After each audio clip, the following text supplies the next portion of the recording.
Hello friends. Welcome back to my channel पैसे की बात। और फ्रेंड्स, आज हम जो स्टॉक डिस्कस करने वाले हैं उसका नाम है एजेक्स इंजीनियरिंग। ये एक कैपिटल इंफ्रास्ट्रक्चर स्टॉक है।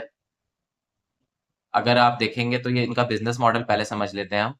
ये SLCM self loading concrete mixtures बनाते हैं और ये काम आता है बनाने में।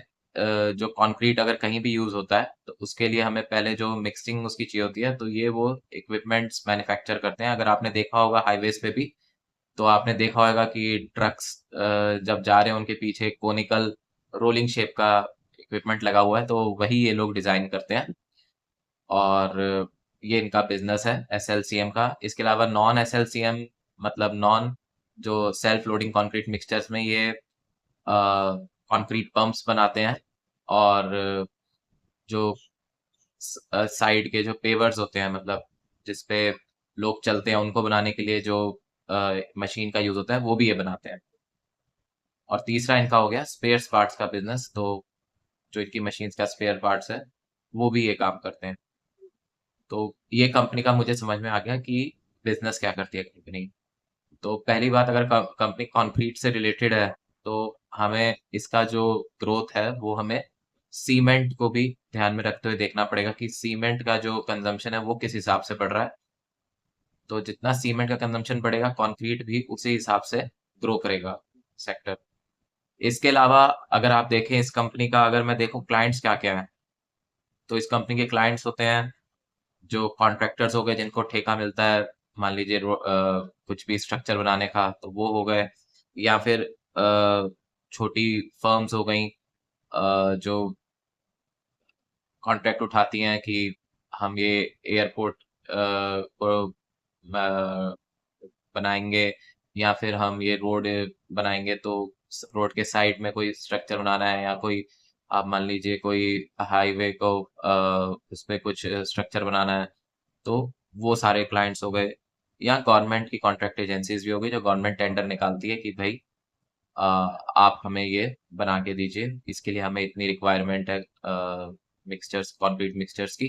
तो वो भी इनके क्लाइंट्स हो गए। तो कुछ B2B हो गया, कुछ B2C भी है। अगर आप देखेंगे मतलब B2B है मेनली, क्योंकि ज्यादातर ये कॉन्ट्रैक्टर्स को भी दे रहे हैं और कॉन्ट्रैक्टर्स आगे बिजनेस चला रहे हैं, तो एक तरह से वो भी B2B है।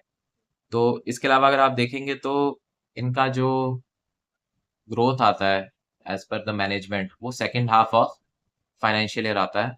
क्योंकि ऐसा इन्होंने देखा है कि second half of financial year में ही इंफ्रास्ट्रक्चर्स के प्रोजेक्ट्स पिकअप करते हैं, क्योंकि फर्स्ट हाफ में मानसून आ जाता है। तो इस वजह से इनका जो डिमांड होता है वो कम रहता है। दूसरा, इनका नया प्रोजेक्ट आ रहा है जो first half of this financial year ये लोग इसको कमीशन कर देंगे और इसका revenue second half financial year से आएगा। वहां से ये लोग इसमें नॉन SLCM मतलब बूस्ट पंप्स, कंक्रीट पंप्स और बूस्ट पंप्स जो ये बनाते हैं वो मैन्युफैक्चर करेंगे, और वहां से ये लोग उस मार्केट में पेनिट्रेट करके अपना रेवेन्यू बढ़ाना चाहते हैं। अगर मैं इस साल का इनका फाइनेंशियल 25 का एनालिसिस करूं, तो इन्होंने, आप देखेंगे एबिटा मार्जिन 15% का रखा है और ग्रॉस मार्जिन का 27% का था। रेवेन्यू इनका 15% से बढ़ा, जो पूरे फाइनेंशियल ईयर का अगर कंपैरिजन करें तो ये डाटा काफी ठीक है एक इंफ्रास्ट्रक्चर सेक्टर में जो कंपनी काम कर रही है उसके लिए। इसके अलावा अगर आप देखेंगे तो जो इंडस्ट्री है, इसको जो कंक्रीट इंडस्ट्री होगी या जो भी ये मतलब इंफ्रास्ट्रक्चर रिलेटेड जो इक्विपमेंट्स बनाते हैं, उनको अभी गवर्नमेंट ने कहा है कि आप जो है वो CEV 5 के अकॉर्डिंग, नॉर्म्स के अकॉर्डिंग अपने प्रोडक्ट्स मैन्युफैक्चर करेंगे इस फाइनेंशियल ईयर से, मतलब सेल करेंगे उसकी। तो 30 जून उसकी कट ऑफ डेट थी। उसके बाद से अब इनको CEV 5 नॉर्म्स के अकॉर्डिंग ही अपने प्रोडक्ट्स बनाने हैं। और उन प्रोडक्ट्स में क्या है, इक्विपमेंट्स में क्या है कि जो एमिशन नॉर्म्स हैं वो काफी ज्यादा स्ट्रिक्ट है। तो उस वजह से क्या है कि इनके जो इक्विपमेंट की कॉस्ट है वो थोड़ी बढ़ जाएगी, तो इनके जो ग्रॉस मार्जिन है और जो इनका एबिटा मार्जिन होगा उन पे थोड़ा प्रेशर आएगा।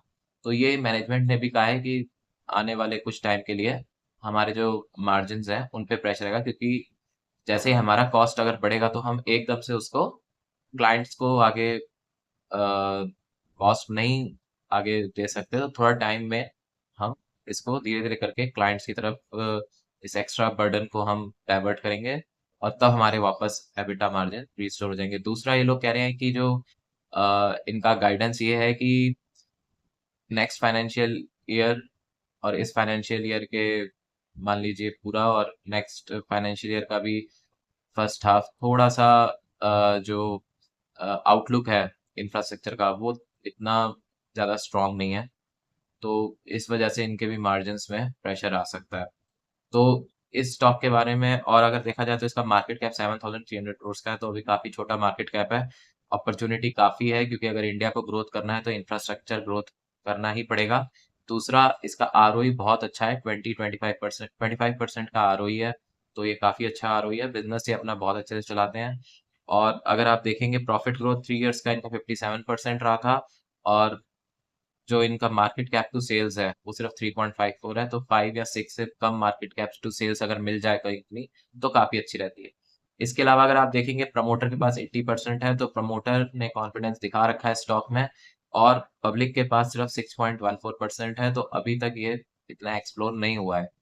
तो अगर आप देखें स्टॉक के बारे में, अगर मैं इसका एक बार ये भी देख लूं कि इनका जो बिजनेस है उसमें अगर आप देखेंगे 97% ये डोमेस्टिक केटर करते हैं, और 3% इनका एक्सपोर्ट है।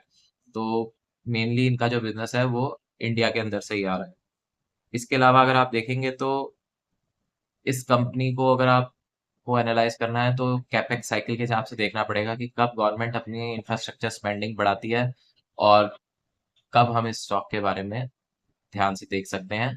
क्योंकि जैसे जैसे इंफ्रास्ट्रक्चर स्पेंडिंग बढ़ेगी, गवर्नमेंट नए टेंडर्स निकालेगी, तो इनकी जो ये कंक्रीट मिक्सचर्स के जो इक्विपमेंट है, इनकी डिमांड बढ़ेगी। जितने ज़्यादा हाईवे और ब्रिज बनेंगे इस कंपनी को उतना ही फायदा होगा, क्योंकि ये उतने ही कॉन्ट्रैक्ट विन करेगी।